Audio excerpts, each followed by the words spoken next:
રાજકોટ જિલ્લાના ઉપલેટામાં ગત 22 જૂન 2024થી તણસવા કારખાનાના વિસ્તારમાં શંકાસ્પદ કોલેરાના કેસો તથા મૃત્યુ થયા હોવાની બાબત સામે આવી હતી, જેના પગલે ઉપલેટામાં આવેલા સંભવિત કોરોના કેસોને ધ્યાને ઉપલેટા શહેર તેમજ તાલુકા વિસ્તારમાં આરોગ્ય વિભાગ દ્વારા વિવિધ ટીમો બનાવી આરોગ્યલક્ષી કામગીરી હાથ ધરવામાં આવી હતી।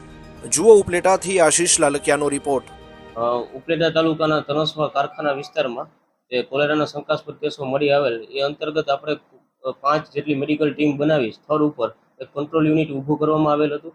22 તારીખથી લઈને આજ દિવસ સુધી દિવસ રાત 24/7 તે મેડિકલ ટીમને તૈનાત કરેલી છે એમ્બ્યુલન્સ સાથે।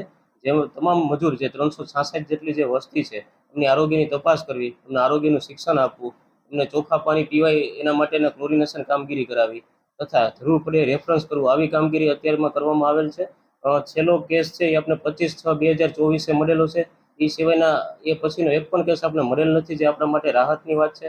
વધુમાં જે માનનીય કલેક્ટર સાહેબ શ્રી દ્વારા જે કન્ટેનમેન્ટ ઝોન જાહેર કરવામાં આવેલો હતો એમાં 10 કિલોમીટરની અંદરની ત્રિજ્યામાં જે 7 ગામો આવે છે એ તમામ ગામોમાં આપણા મેડિકલની જે ટોટલ 45 જેટલી ટીમો બનાવી અને એક જ દિવસમાં સર્વેની કામગીરી હાથ ધરવામાં આવેલી હતી। વધુમાં ઉપલેટા સિટીના ટોટલ જે 62,000થી વધુ વસ્તી ધરાવતા તમામ 1 થી 9 વોર્ડમાં આ તમામ 45ની ટીમ દ્વારા ઘરે ઘરે જઈને દુકાને, કારખાના વિસ્તારમાં તમામ વસ્તુ આવરી લઈ અને એમનું સર્વેક્ષણ કરવામાં આવેલું હતું તથા જેમને પણ કેસ મળેલા હતા શંકાસ્પદ એમના તપાસ માટે આપણે એસડીએચ ઉપલેટા ખાતે મોકલવામાં આવેલા હતા।